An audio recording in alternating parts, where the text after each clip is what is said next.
Al tended to not think that diet was important.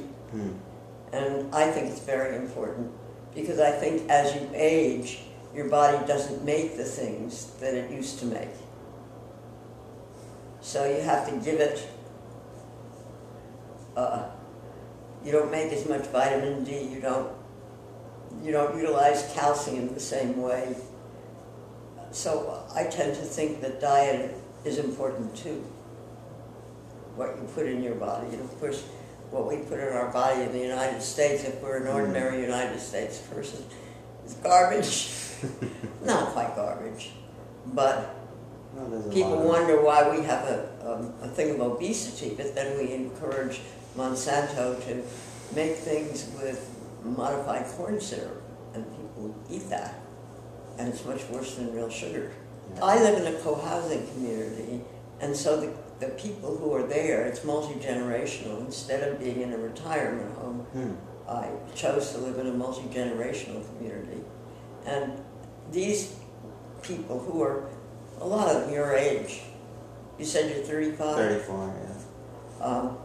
They're on the cutting edge of this generation.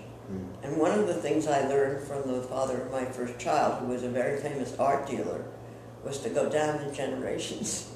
So the older people used to get mad at him for going down to the younger artists. But I learned from him, you know, they stand on our shoulders, so they know more than I do. So I learned from this younger group. How big is that community? It's about 60 to 70 people, about 23 houses. When did you join it? I went there, my husband died at 89, and in 91 I learned about co-housing, which started in Denmark. I learned about it. I was covering an Omega conference on aging for Women's News in Westchester, and I heard about co-housing and decided that's where I wanted to live. I was living in a high-rise in Central Park West. I had a very nice apartment, but I was alone there. And so I looked around the country and found the place in Santa Fe. It was the one I liked the best. There weren't many then, but I have my Oregon accumulator in my bathroom, the one that was made in Oregon. Wow, you still have that. You know, the FDA asked for them back, and I didn't send mine. They destroyed them. Yeah. Yeah. I have mine. Wow, the original one. The original one. Do you still use it? I use it occasionally, but I tend to use the accumulator blanket more. And now I have a low-level laser, which is much more useful even. What is that? It's a low, you know what laser is? Yes. It's a low-level laser, and it heals things like crazy. It's healing with light. Do you still do bioenergetic exercises? Yes, but I do some different ones too.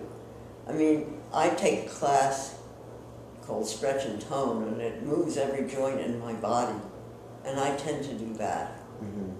Stretch and Tone, it's called? It's just an physical exercise class, yeah. But it's the best class I know of, and this woman knows what she's doing. But I do this thing, you know, fairly regularly. I do some stuff from some tapping stuff. Are you familiar with the tapping stuff? I'm not sure. Energy psychology, energy medicine. There are a lot of people. I mean, one of the things that I credit Al with is he's the first person to use the word bioenergetic or bioenergy. Everybody uses it now. Energy psychology, energy medicine. It's common. Yes. But he used it first. Well, I work with words, and I work with the body. And I work with goals. I wrote, you know, everybody today is what do they call themselves, a coach, a life coach. And that's their way of getting around being licensed. And they work on something that I think we left out, and I think Al disapproved of. I work with people's goals. I ask them to very quickly write down what they'd like to have happen in their life in the next 3 months, in the next 5 years, and if they knew they were going to die in 6 months. And then I asked them to pick out the 3 most important of those, and then write out in great detail what they would have to do in order to reach those goals. And it gives me a lot of information. Some people can only write abstractions. Some people can only write very specific things, like I'd like to clean up my house. And a lot of people cannot go from the abstract to the concrete, or they can't go from the concrete to the abstract. And then I know a lot about them.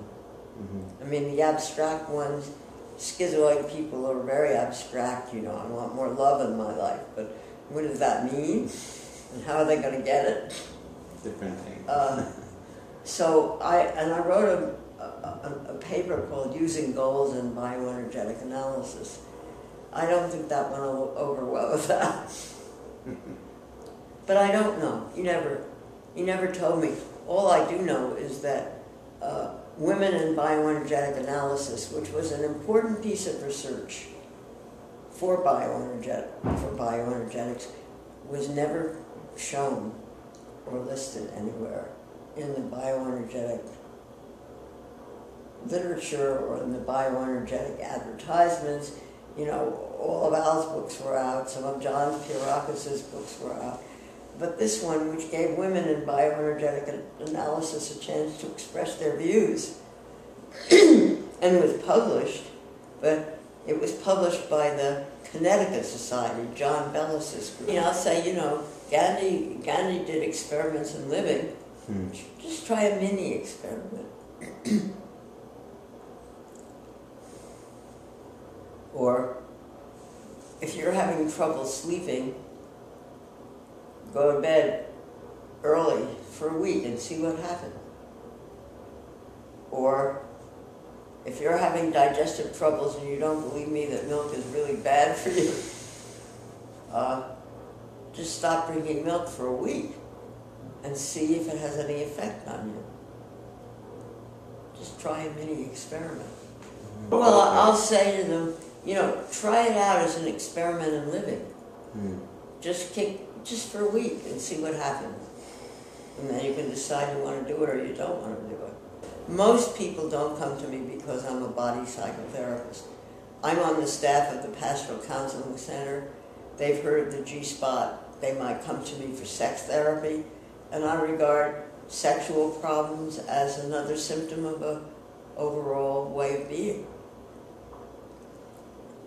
So they don't know that I'm a body psychotherapist, but I explain that to them.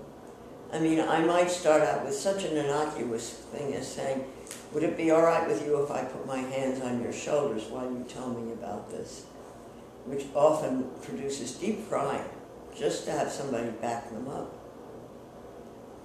But, you know, in my state, touch is illegal. You're not supposed to touch your patients. I do it anyway, but I do it with agreement. Yes. And even if it was not illegal, I think it has to be done with agreement.